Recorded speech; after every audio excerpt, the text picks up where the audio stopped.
Okay. Welcome, everybody, to the Golden Note podcast, where we are reviewing lots of music and albums. This episode is specifically for our 1001 albums review, where we go through the list brought to us by Robert Dimry, who wrote a book about this. And we just really want to listen to the best music ever. So we're going to parse through these 1001 albums and figure out which ones are good, which ones are worth listening to, and which ones you can maybe skip over. Yeah, There might be a few that you want to skip over. there might be a few you want to skip over. There's definitely a few that you're going to want to listen to. So we'll figure out which one this one is. Jagged Little Pill by Alanis Morrisette was on the list, and so we're going to cover it today. Let's start with the history of this album. Karen, what do you know about this album in general, and before we go into it? I know that I've played many of these songs at bar gigs. I've heard this music, especially this record, through the ether of just existing Yeah. in the early 2000s. And that's as much as I know. Okay. Yeah. Okay. You're familiar with some of the songs. It's existed in your life for probably as long as you can remember. Same here. I know it a bit more. I kind of dug into this a bit more when I was younger, but okay, let's just talk about the history in general. So this came out in 1995, smack dab in the middle of the 90s, and it was right around the grunge era where like Nirvana. 1995 was like the year after Kurt Cobain tragically died. Wow. So grunge was still very much like at the forefront of music. I think there's a lot of post-grunge bands coming out, or like we call them now post-grunge bands. At this time, like Nickelback was in Canada, was getting like they were cutting their teeth at That's this a throwback time. name for sure. Bush is another post-grunge band. Pearl Jam was still going strong, right? One of the OG grunge people. So lots of grunge, lots of rock stuff, raw, energetic kind of punk influence stuff, but like with a more of a I don't want to say edgy tinge because punk is very edgy, but like more of like a downcast kind of negativity to the music that people really loved. So negativity, I don't know if negativity is the right word. More emo, more of like an emo side to punk rock, which is kind of what constituted grunge. So in that context, Alanis Morissette releases this album, and it goes ballistic. It's super popular, and it crosses over into the pop kind of atmosphere at this time. Wow. I like the word downcast. That really captures the vibe for Yeah. sure. For sure. I agree. So that's kind of the context of this album. Some other brief thing that we should know maybe before we get into it. Alanis was very much a pop singer before this album. That's hard to believe. Yeah, she was very much in the pop world. I think she was even on like I could be wrong. I think she was on like a Disney Kids type of show for singers and stuff like that before this. So she was very much like from like a young teenager. She was trying to enter the pop world, wasn't really going that great for her, and then she came out with this album, and so that's kind of where some critique came for her, like after she released this album. Like anyone who did have critiques for her, they would kind of be like, you used to be pop, why are you releasing this album? So we'll get back to that in a bit. Okay, sorry, my notes just went off. But yeah, okay, so let's talk about the album cover. What do we think of the album cover? What are your thoughts? Very interesting. Let me pull that up real quick. Yeah, let's pull it up. I think it's okay. I don't know. It is kind of dated, I feel like, a little bit, like some of the formatting on it. I like the colors. I like the colors a lot. But it definitely feels like, what was it? Before The Matrix, there's a bunch of like action movies. And yeah, there's a lot going on. It's kind of trippy. Yeah, okay, her face is in it twice. So there's that. I don't know. It's okay. It's kind of, I like the colors on it. I don't really think about the cover as much. But let's talk about the title, Jagged Little Pill. Jagged Little Pill. Well, to me, that I think just it's pretty cool. feels more like, I guess I'm reminded of the word jaded. When I hear jagged, I think jaded. Okay. And so if I were to think about that, jaded, that really sums up this whole album. Well, bleep it Well, out. I'm gonna Oh. bleep that one out. This sums up this album. Jaded. I think it captures her vibe. Mm, I think she just completely jaded the whole way through. yeah. So that's what Yeah. it reminds me of. Jagged Little Pill. I just think jaded, and that captures her attitude, I think. Okay. Yeah. Uh, I love the title of this album. I think that it summarizes, yeah, like some of the negativity on this album. It makes me think of like she's swallowing this jagged little pill and she has to deal with her problems. But it's still like, it's jagged. It's not very fun. It's like it's good for you, but it's not good for you. Yeah. And it gives off the edgy vibes of this album, right? So, okay, Right. let's get into the songs. Starts with All I Really Want. So I think I mentioned before, I was pretty familiar with several album songs on this album, but this one I'd never heard before. So opens up the album. To me, right off the bat, I noticed the vocals, and I'm just like, this is charismatic, I guess is a nice word to describe the vocals here. What did you think of the vocals? I thought very interesting. Yeah. It's got this attitude. She sings with It's attitude. For sure. dripping in attitude, yeah. Yeah, there's definitely that. So I think the attitude of it gets lost maybe in her ability, where sometimes it just feels like she can't sing Ooh. for a moment. Okay, that's a hot Making take. noises. Alanis Morrisette is a fantastic singer, just right off the bat. She is. She is. Sometimes I get the But impression. I get what you're saying, where it's like she's almost overdoing it in this song to the point where it's like you might be mistaken into thinking that she's actually like overcompensating and she's not actually a good singer, but she is. So it's like, why are you singing like this? Yeah. That's kind of the thought I had throughout this album, Yeah. especially off the top of the record. Yeah. It's like, why are you doing this? Yeah. Why are you doing this to me? Why am I forced to listen to this right now? Yeah, so that's the first thing I noticed, and it kind of brought me back to that the knowledge that I had, where it was like people were kind of saying like, you used to be a pop singer, like you're releasing pop songs. Why are you coming out? It's almost like you're trying to grab a hold of this whole grunge thing and like cash in, right? And just like take a stab at it, see if you can. It will make you like bring you to that stardom that you're looking for. So this song was kind of like, I get it. I get why people were thinking that, because it's like her singing seems almost like very forced, right?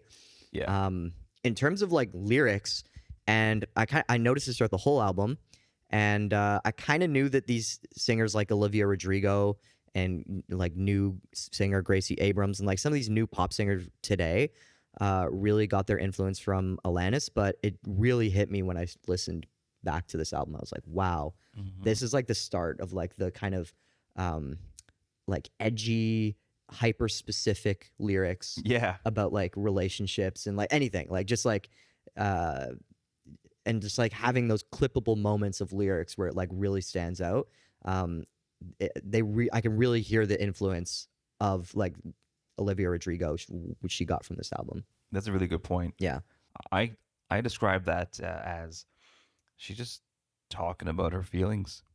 Yeah. Really, it's like almost verbatim of I feel this, Yeah. and I feel this as well, and then I felt this, and now I'm sad. That's kind of the general summary of all the lyrics in this album. Yeah. There's one song that was slightly differing from that. So Okay. we'll get to. We'll get there. Yeah. Yeah. I mean, like, I don't mind it. It does kind of have that punk attitude that I like. I know you're not as much in the punk world. But yeah, no, I get what you're saying. There's not a lot of room for interpretation. Yeah. On a lot of these lyrics. It's like very clear what she's talking about. So yeah, I'm just looking at my notes here. Like vocals just became obnoxious for me towards the end of the song. There's some high pitched harmonizing in the background of this song at some points. So yeah, this song comes off really forced and seeming like I'm trying to be raw and edgy. Yeah. So, I think this one also had a little bit of harmonica off the top. And I thought that was a very interesting sound. I liked it.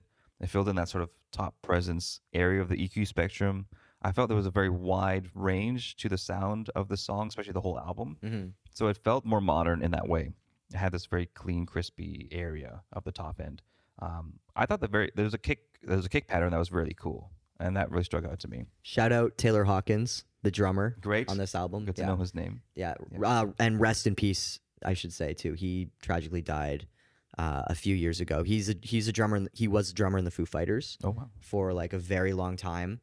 And this is actually where the Foo Fighters became aware of Taylor Hawkins, was from this album. So he played the drums on the whole album, toured with her Hmm. on like a big world tour. And then the Foo Fighters were like, "Hey, do you want to join like a dude band, like be dudes in this band with us?" And he was like, "Yeah." That sounds. I'm I sold. do. Yeah.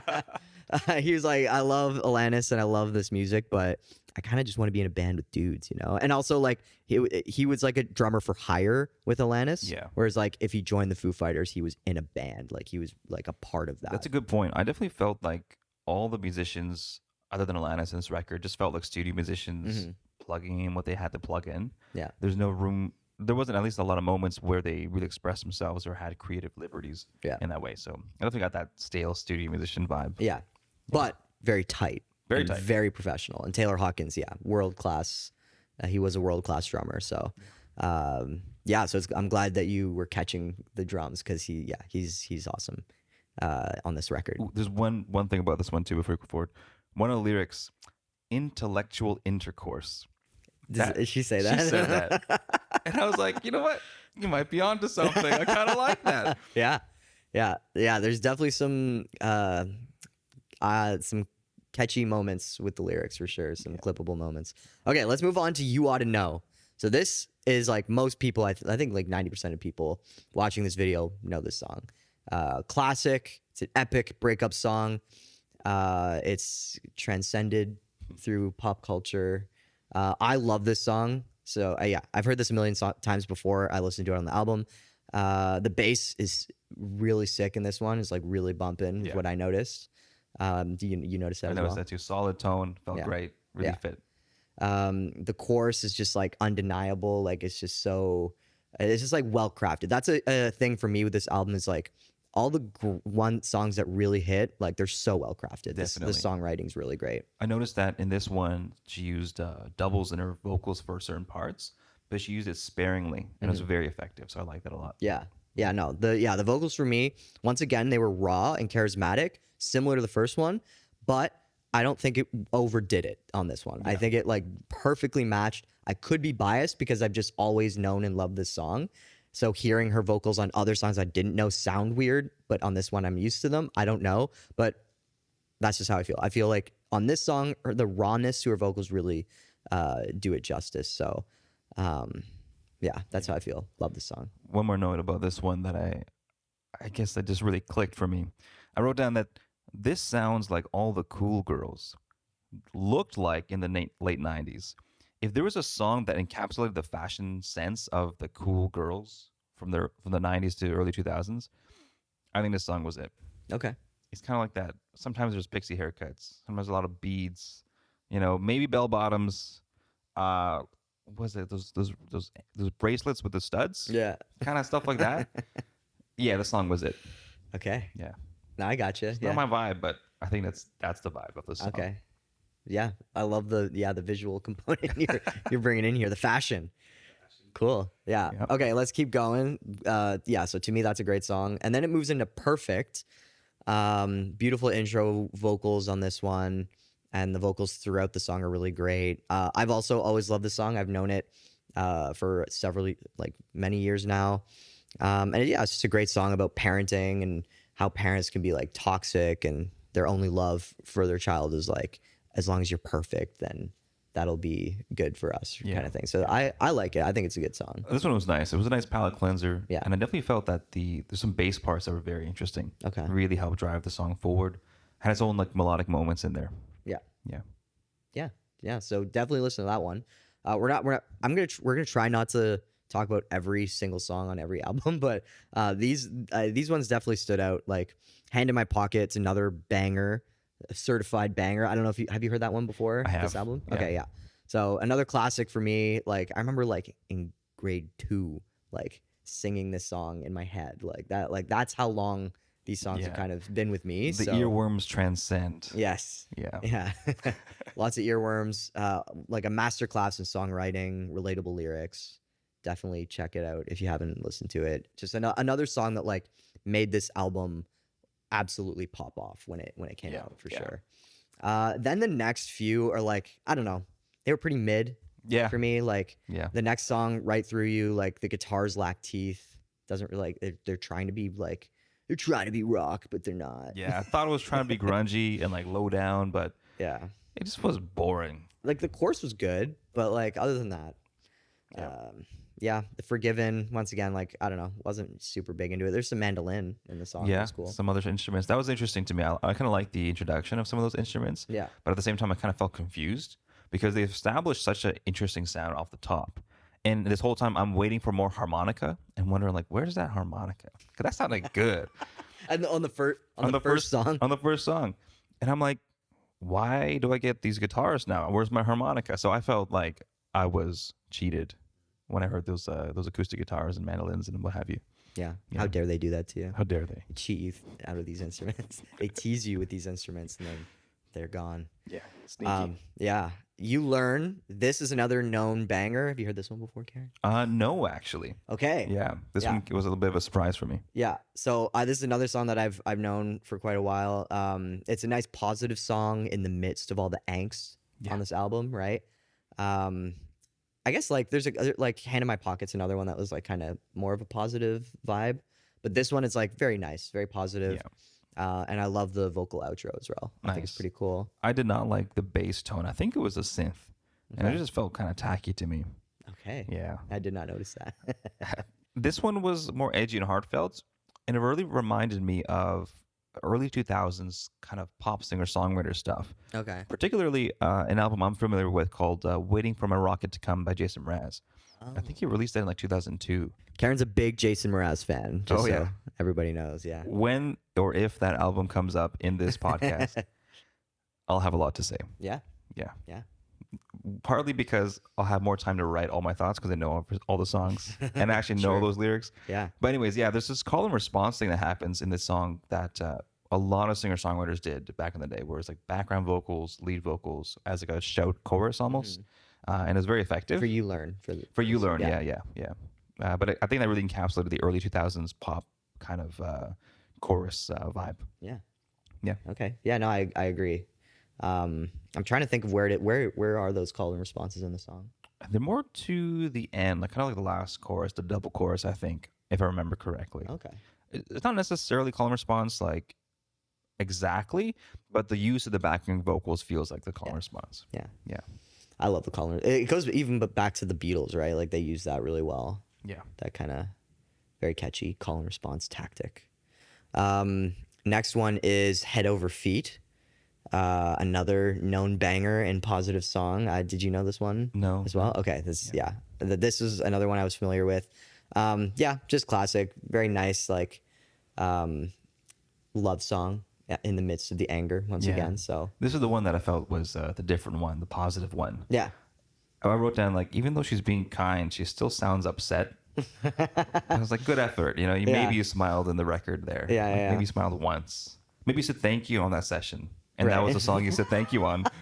You know, good for you.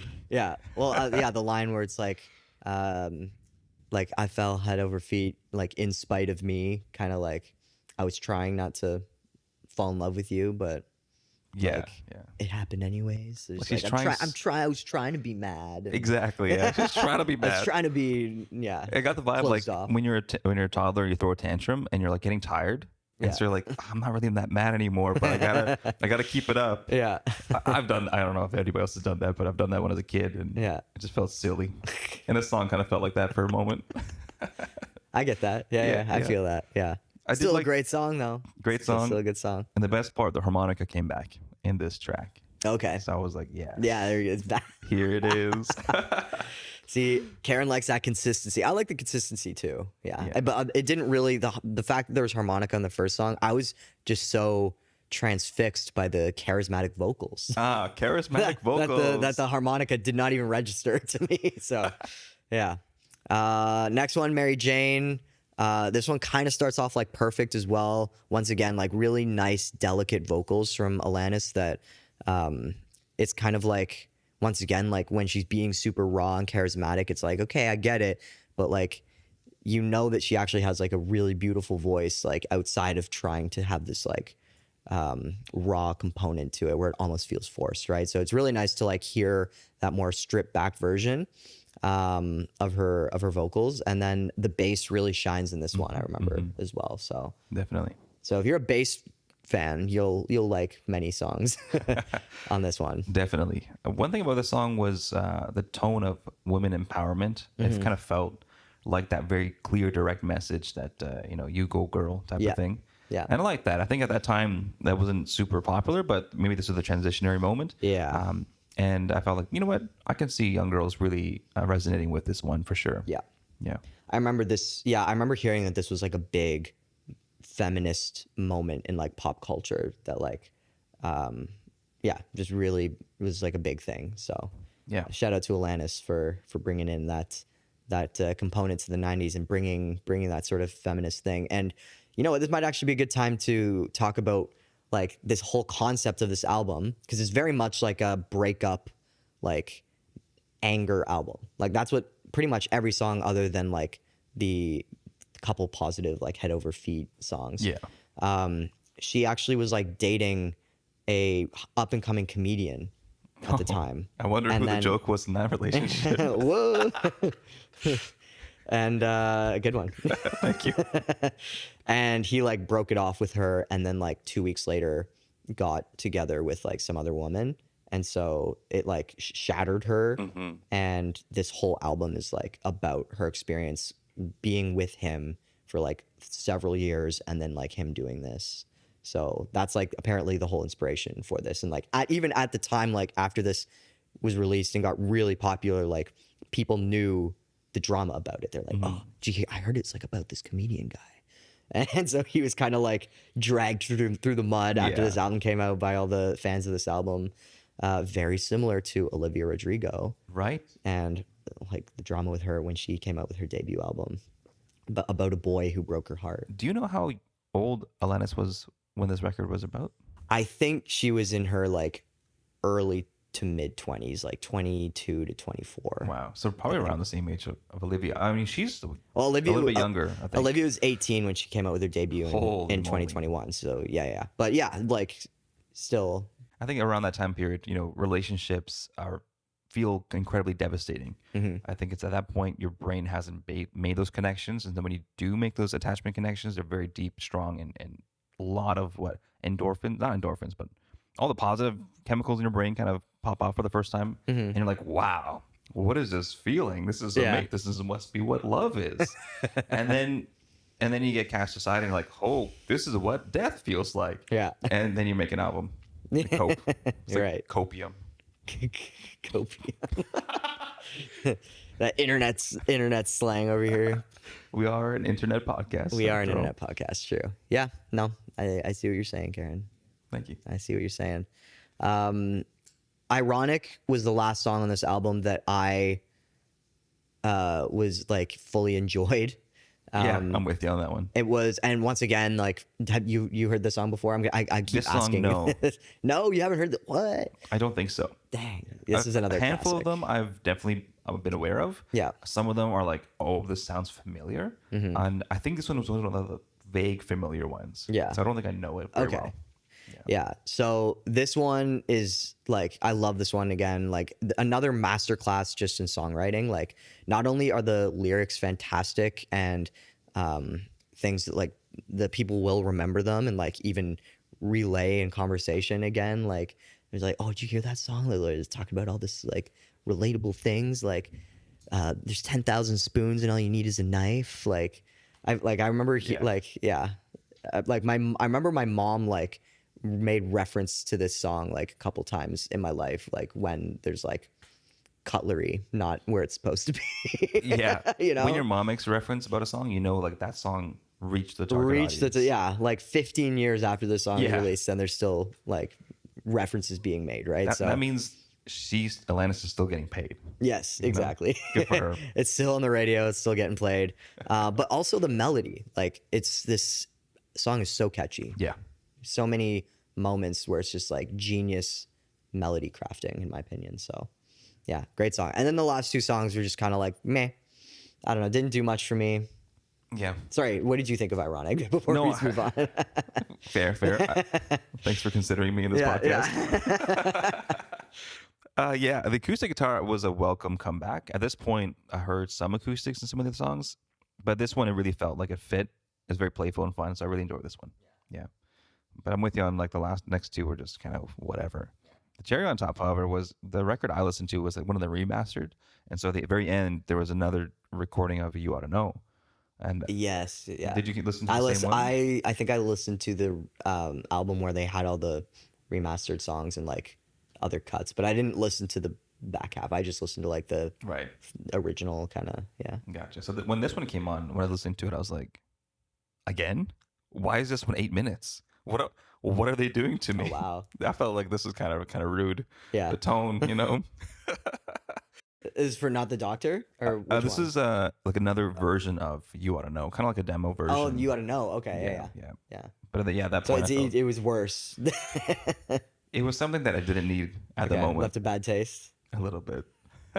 See, I looked at all those Hard pill to those swallow. cuts where it's like, got it, good one. Thank you. I saw the like other 12 songs where it was like, oh, like another cut or like a live version. I was like, I don't have time for this. Yeah. Ain't nobody got time for this except Karen apparently. Apparently. But yeah, so Not the Doctor, Wake Up, the last two songs, just like I don't know, they're good. Like Not the Doctor's like a feminist dating anthem once again, like another kind of like That one just felt like complaining to me. yeah. Wha- That's whoa. Hold on, Karen. Was that a little insensitive? There's some good points being brought up in the song, okay? Wow. I thought it was Fair. good. I like genuinely thought it was like good messages overall, right? Basically like, don't put the mental load on women in relationships and kind of like carry your own weight. But I do understand what you're saying where it's like if it's a whole 4-minute song, then it's kind of like and if you personally feel like, hey, I'm like a good guy, like I'm one of the good ones, like That's very, and you're listening, so I was like, hey, I get it, but this song's not for me, right? Like I already know these lessons, so At this point in the album, when I started thinking about the idea of complaining came to my mind, I started putting the pieces together for all the other songs in the album, okay. and I was like, oh, a lot of the songs complaining. Now there are great messages, and Yeah. I really respect the feminist empowerment of it all. Mhm. But there's a lot of moments where I'm like, you didn't really need to say that. You know, like what was the point? You just wanted to get that out there, I guess. I guess that's what music is. But Yeah. this one really just felt like complaining to me, so I couldn't. Maybe I was tired of listening to it. Yeah, no, that's fair. That's fair. And you got to think too, like historical perspective, right? Like this came out in 1995. For many, like I get it, like we're like 1995 isn't that long ago, but if you think about it, it's Before I 2020. was born. It's 2025 now. Like it's pretty much it's 30 years ago. So like we grew up after this album was released in this like feminist environment where we've heard other songs like this before that were inspired by this song, Right. or like we have like all the other kind of pop culture and like in school lessons about like, hey, maybe you shouldn't be a bad person in a relationship, and That's like one way to say it. and like maybe like we should adopt some of these feminist principles. And then we listen back to the originator of, well, not the originator, but like one of the core pieces of feminist pop culture, and it's like, yeah, we already know this stuff. But like back in 1995, this was like Right. shiny and new, right? So It's a good point. It's a good point to keep in mind for all this. yeah. Anyways, I'm ready to wrap this one up. Yeah. Wake Up's the last one. Underwhelming song to end the album, in my opinion, but it is what it is. I don't know if you had any thoughts on that one. There's a couple of moments where the bass did some cool stuff, but it really dragged on, and I felt like that you didn't need to do that. Yeah. Yeah. But whatever. It's not like it did any harm to the popularity or Just like my ears. icon status of this album. So yeah, just my ears. Yeah. Okay, let's give our score. Yeah. So this is out of 5, right? Out of 5. So yeah, so I'm gonna give a score out of 5. Karen's gonna give a score out of 5. If our total cumulative score is 9 or above, then it gets the very prestigious Prestige is what we call it. the golden note distinguishing title. Yeah, I forget Yes. exactly what we call it now. The marvelous, spectacular, golden note, The golden stamp. distinguished The golden note stamp, right? 9 or above. acknowledgement title of a great record. Yes, exactly. So Whatever. basically, if you're an album, you're hoping for a 9 or above from us, okay? Yeah. So I'm gonna give this one a 4 Whoa. out of 5. Look at that. To be honest, Okay. I think I'm gonna give it a 4 out of 5. Oh, I don't know now. Yeah, there's too many bangers. There's too many bangers. Ironic, Mary Jane, Head Over Feet. You Learn. Oh, Hand in My Pocket. You Ought to Know. Like, there's a couple duds for sure. Yeah. But overall, it's just like classic after banger after classic. And Alanis Morissette, a Canadian icon, right? Mm-hmm. Shout out Canada, our beloved home. That's why I'm wearing my Yes. Leafs jersey here. Canada first. T-shirt. Yeah, Canada first. Exactly. Yeah, I give it a 4. I think it's a great album, and you should give it a listen. Wow. What's your score? See, listening through it, I think I would have given it a 4 as I was listening to it. After I finished listening to it, I realized that I could have used that time for something better. And the only reason I say this now in this day and age is because a lot of the songs, the bangers, are already in my brain. And the impact of that, I think, has already been widespread. And in a way, I'm benefiting from the impact of that now. But I didn't feel particularly excited about a lot of the musicianship. Like I mentioned earlier, the instrumentation, the studio musicians felt kind of stale. And so it just felt like a manufactured studio album, really featuring Alanis, which is great. And I love her vocal delivery overall, but I didn't feel a lasting impression after listening to the album in reflection. So therefore, I want to give it a 2. Wow. It's so funny. I'm learning that you're a hard marker and I'm an easy marker. Yeah. Okay. So 4 out of 5 for me, 2 out of 5 for Karen. That means 6 out of 10. That is criminal in my opinion, but it is what it is. You can blame me. I do get it. Okay, I was maybe gonna give it a 3.5, so I'm very happy I gave it a 4 now. Wow. Look at you go. Okay, there it is. Alanis Morissette, Jagged Little Pill. For all of you who made it this far, thank you so much for watching and listening. And please don't forget to subscribe, give it a like, and leave a comment. What did you think about this album? And what do you think about our takes? Yeah. We're interested to And know. share it with your feminist friends so they can get upset with me, please. That's why I'm here. Karen wants all the smoke. All right. Anyways, we'll wrap it up there. Thank you so much. Brilliant.